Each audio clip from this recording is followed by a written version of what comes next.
Millions gather annually to celebrate Christmas on December 25th. Churches glow with candlelight, families cluster around ornamented trees, and holiday carols drift through the air. But what if the established narrative hides a remarkable twist? The Bible never once designates December 25th as the actual date of Jesus' birth. However, within the ancient pages of Scripture lie powerful, specific clues that point directly to when Jesus was truly born.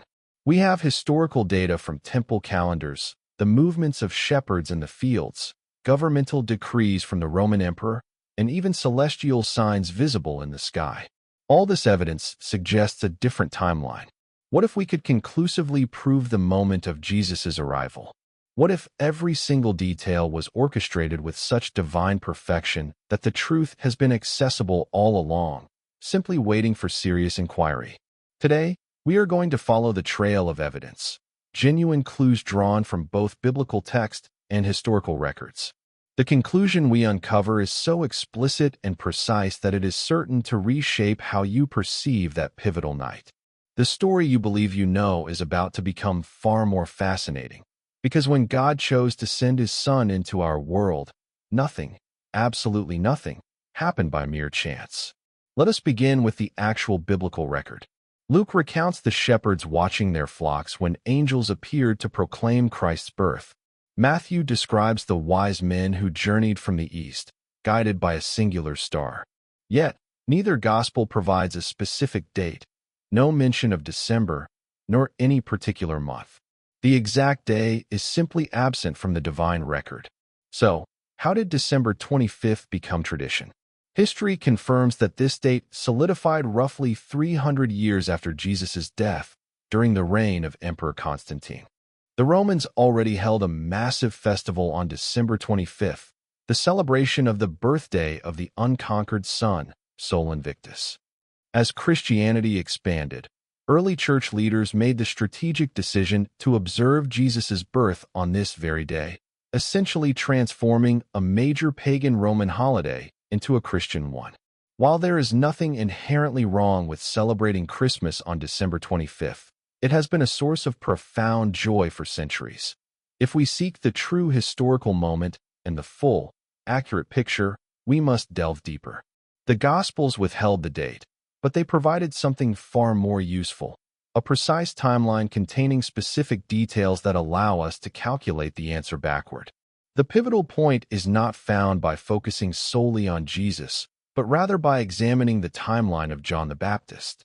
Scripture explicitly states the number of months separating their respective births.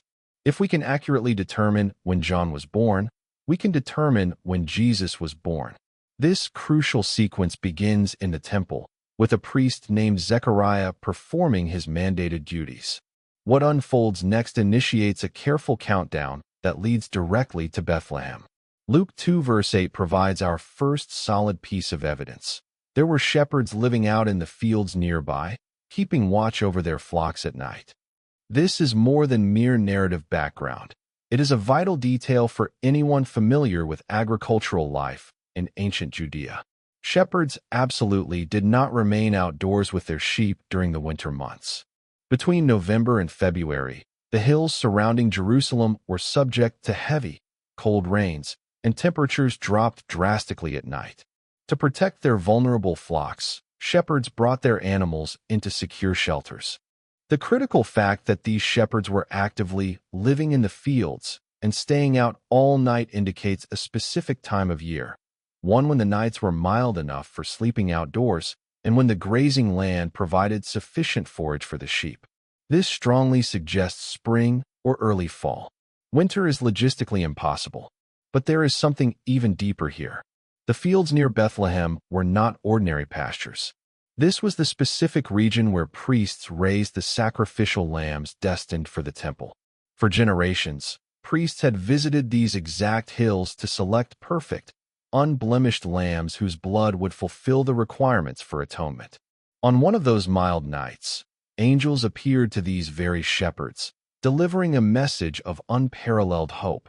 The true Lamb had been born, the one who would bring ultimate forgiveness and new life.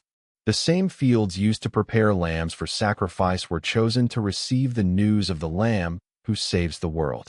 Even the physical setting, the season, the location, the inherent symbolism, appears to have been intentionally woven into God's ultimate plan. Nothing about this moment was arbitrary, and the next clue confirms this timing. An order issued by the Roman emperor himself that inadvertently fulfilled an ancient prophecy. Luke 2 verses 1-3 reveals an event that reshaped history. In those days, Caesar Augustus ordered a census of the entire Roman world. This was the first census while Quirinius was governor of Syria. Everyone had to go to their own town to register. This was no simple paperwork exercise. It was Rome's highly efficient, coldly calculated method of controlling and taxing its population, implemented with complete disregard for personal lives. Yet, even the emperor's decree served God's higher purpose, compelling Joseph and Mary to undertake the necessary journey from Nazareth to Bethlehem, the precise location where prophecy demanded the Messiah be born. 7 centuries earlier, the prophet Micah had declared, "But you, Bethlehem, though you are small among the clans of Judah, out of you will come for me one who will be ruler over Israel." Micah 5 verse 2. An emperor, entirely unaware of this sacred prediction, issued the command that ensured its immediate fulfillment. Critically, there is a detail here that illuminates the timing. The Romans never conducted censuses during winter. They were pragmatists. They required clear, passable roads for people to travel and food supplies to be readily available along the routes. Late summer or early fall offered all these necessary conditions. Winter offered none. Think about the arduous trek faced by Joseph and Mary.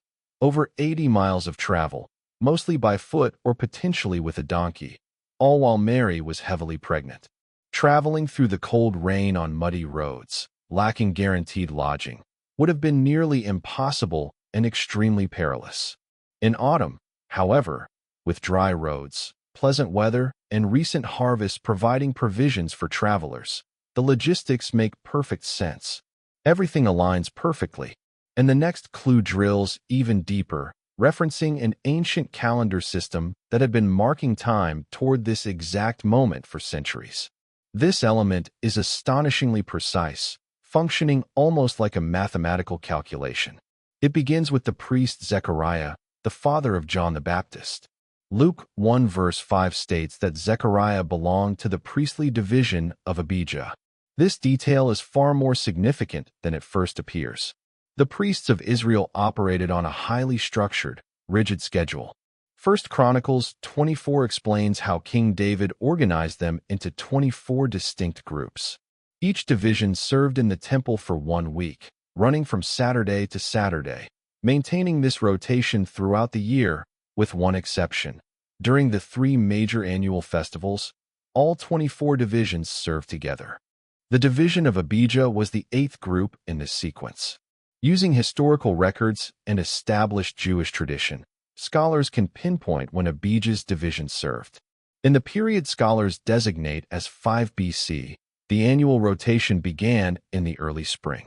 After counting through the first 7 groups and factoring in the Feast of Unleavened Bread, when all priests served collectively, Zechariah's scheduled turn arrived in late May or early June. Furthermore, the week immediately following Zechariah's standard service was Pentecost, another major festival requiring the presence of all priests in Jerusalem. Therefore, Zechariah likely served for 2 consecutive weeks, his regular rotational duty followed by the festival week. Luke 1 verses 8-13 describes the pivotal event that took place during this service time.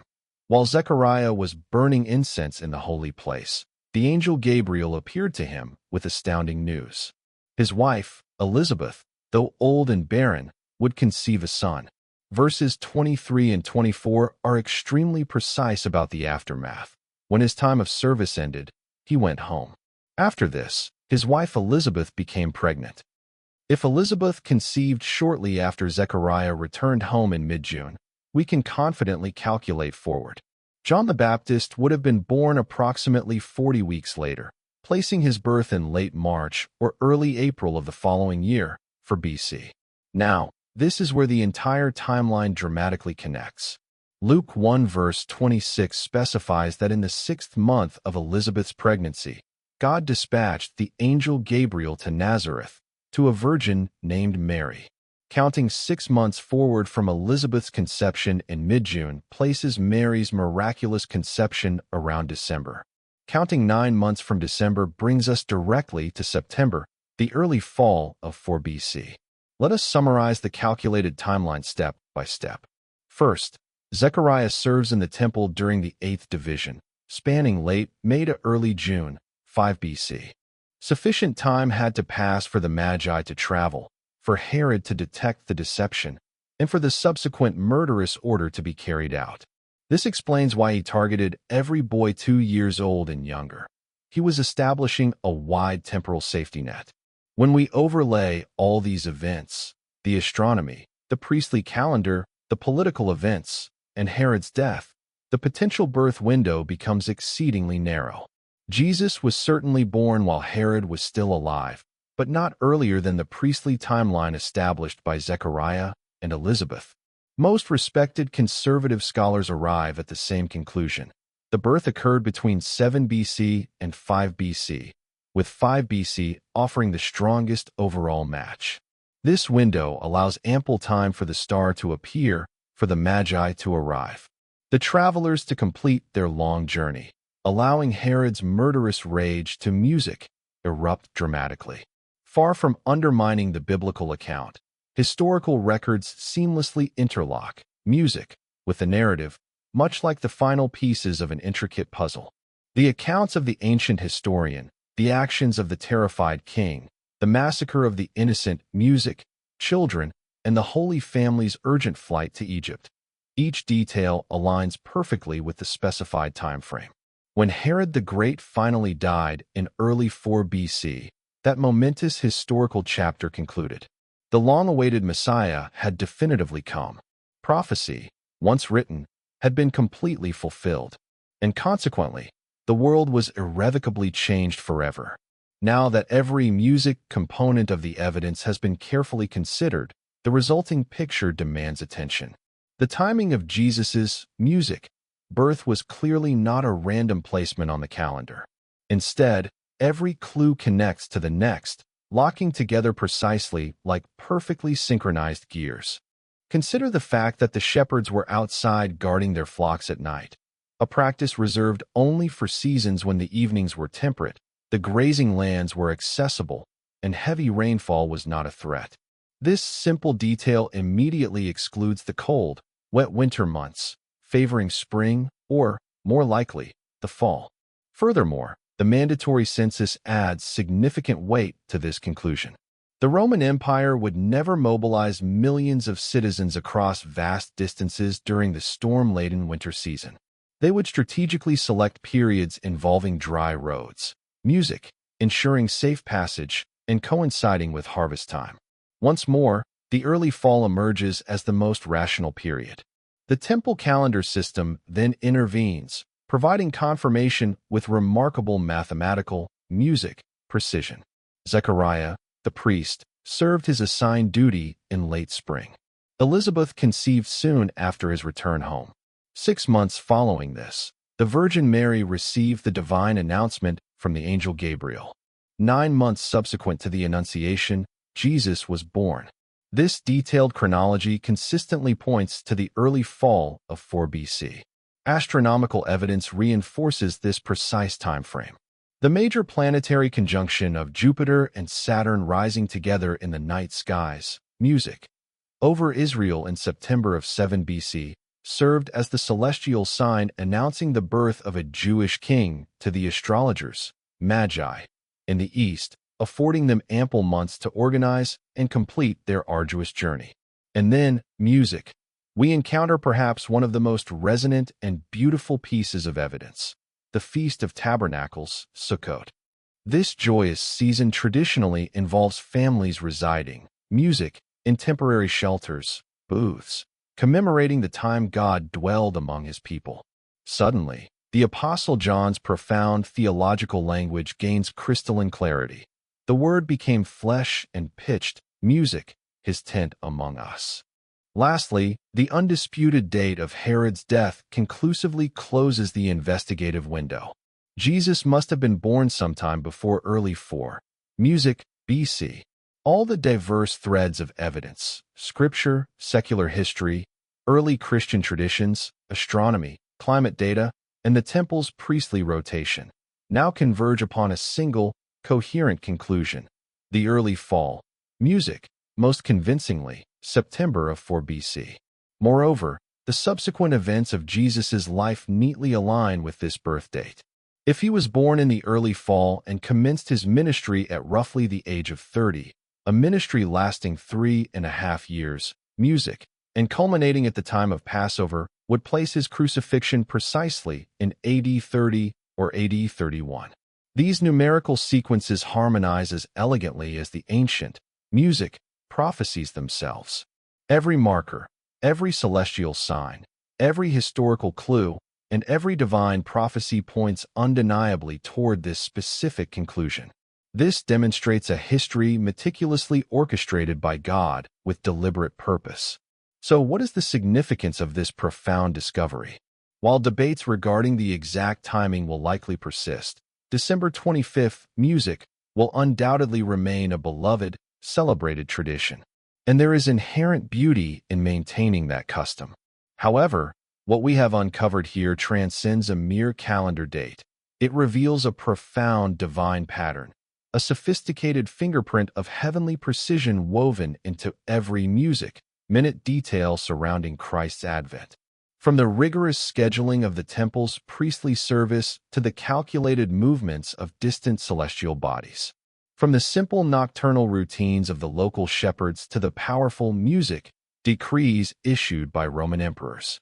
From the sanctity of Israel's prescribed festivals to the temporary reigns of earthly kings, every element proceeded according to a flawless plan established long before time itself began. Second, Elizabeth conceives shortly after he returns home, mid to late June. Third, John is born 40 weeks later, in late March or early April, for BC. Fourth, Mary conceives in the 6th month of Elizabeth's pregnancy, around December 5th BC. Fifth, Jesus is born 9 months later, in September or early October 4th BC. The temple calendar, established centuries before Christ's birth, was essentially counting down to this supreme moment. Even the weekly rhythm of priestly service, rotation after rotation, was an integral component of God's predetermined plan. The sacred routine of temple worship had prepared generation after generation for the precise moment when heaven would send the promised Messiah into the world. While the priests meticulously maintained time on earth, powerful signs were simultaneously forming in the sky. Celestial markers that would guide distinguished travelers from distant lands to a simple stable in Bethlehem. Matthew chapter 2 records that wise men, magi, from the east observed a remarkable star and followed it to Judea, seeking the newborn king of the Jews. For countless generations, people have debated the nature of this star. Was it a purely symbolic miracle, or was it an astronomical event that we can scientifically track? Modern astronomy offers a compelling answer. In the year 7 BC, an extraordinary alignment occurred in the night sky. Jupiter, which ancient cultures revered as the king planet, and Saturn, the planet associated with the Jewish people, engaged in a rare triple conjunction. This was not a one-night flash. Over several months, these two great planets appeared to meet and separate 3 times. It generated a magnificent celestial display visible across the entire ancient world. Significantly, this alignment took place within the constellation Pisces, which ancient astronomers linked specifically to the land of Israel. To the Magi, who were expert astrologers familiar with ancient prophecies, this signal would have been unmistakable. A king of the Jews has been born in Israel. When exactly did this happen? It spanned from September through December of 7 BC, with the most dramatic visual moment occurring in September.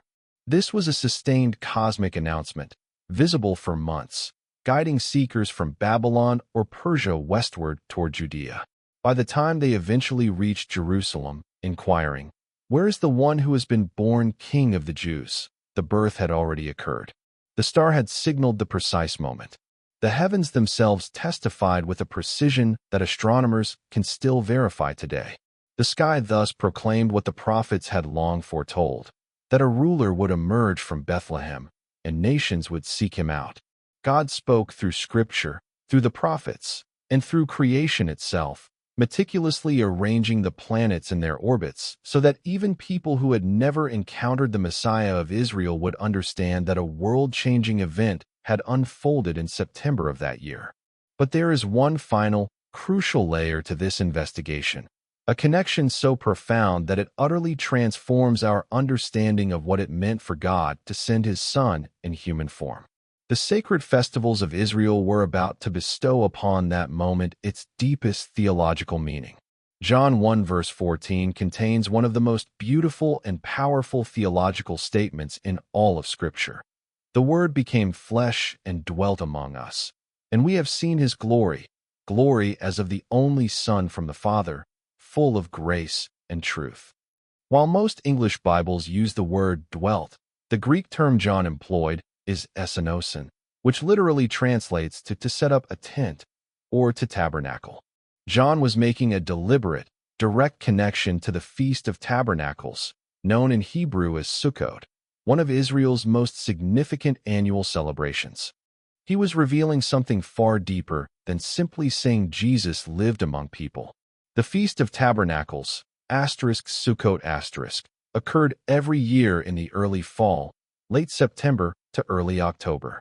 For 7 days, Jewish families constructed temporary shelters, Sukkot, and lived in them. This observance served as a powerful reminder of the 40 years their ancestors spent wandering in the wilderness after fleeing Egypt. It was fundamentally a celebration of God's persistent presence with His people, the God who resided among them in a pillar of cloud by day and fire by night, and who met them at the tabernacle, the sacred tent where heaven touched earth. However, this festival season actually commenced 10 days earlier with the Feast of Trumpets, Rosh Hashanah, held on the first day of the 7th month. Trumpets would sound loudly across all of Israel, dramatically announcing the beginning of the holiest time of the year. In Jewish tradition, this particular feast became recognized as the day of the king's coronation, when God's eternal rule over all creation was ritually proclaimed. Now, consider this profound possibility. What if Christ, the true King, was born during this precise sacred season? What if the King of Heaven entered the world exactly as trumpets announced His symbolic arrival? What if the Word became flesh at the very moment Israel was preparing to commemorate God's dwelling among them? The theological symbolism achieves a state of absolute perfection. Emmanuel, God's presence with us through His Son, appeared during the very days when His people were celebrating His nearness. The God who once dwelled in a tent in the wilderness was now sending His Son in human form, living within the ultimate tent, a human body. The eternal stepped into time, the infinite embraced limitation. There is also a practical confirmation here. Luke mentions that when Joseph and Mary arrived in Bethlehem, there was no room at the inn. Why would the inns be completely full? During the bustling fall festival season, Jewish families traveled from all regions to Jerusalem and nearby towns like Bethlehem to celebrate. Bethlehem, situated just a few miles from the capital, would have been packed with pilgrims constructing their temporary shelters and preparing for the Feast of Sukkot. The crowded inns fit this timeline perfectly. The timing fits. The theological symbolism fits. Every single thread converges. The priestly calendar places Jesus' birth in September. The shepherds are confirmed to be out in mild weather. The star aligns in September of 7 BC. And now, the fall festival season, from the sound of trumpets announcing the king to the shelters of tabernacles celebrating His dwelling. If Jesus was born during this sacred period, the meaning becomes unmistakable. The King, announced by heavenly trumpets, God's Son living among His people. And one day, those same trumpets will sound again when He returns in glory. But even this sublime harmony of prophecy and festival is reinforced by one final historical witness: the reign of a fearful, murderous king. Matthew chapter 2 recounts that when Herod the Great heard rumors of a newborn king, his reaction was immediate fear and brutal rage. History remembers Herod as ruthlessly paranoid and obsessed with maintaining power. When he realized the Magi had deceived him, he issued one of the New Testament's darkest mandates. Every boy in Bethlehem, 2 years old and younger, was to be killed. A horrifying decision, but one that unintentionally provides us with a precise boundary on the timeline. The esteemed Jewish historian Josephus records a crucial detail. Herod died shortly after a lunar eclipse and before Passover in the year 4 BC. That singular historical fact serves as an absolute boundary line.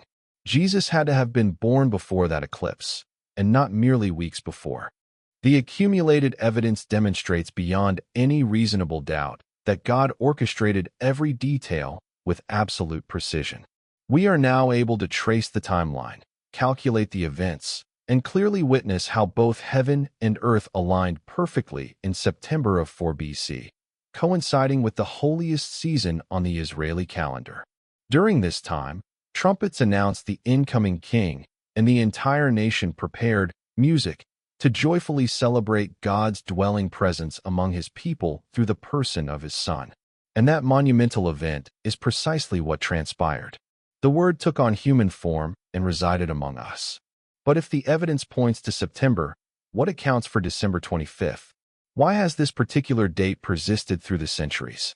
Historically, the earliest Christians' music did not prioritize the identification of the precise day of Jesus' birth. For them, the date eventually chosen held primarily symbolic, music significance.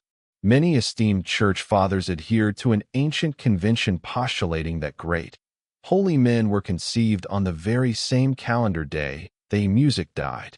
While this was a theological tradition, not a historically verified fact, it nonetheless provided profound theological meaning to the timing.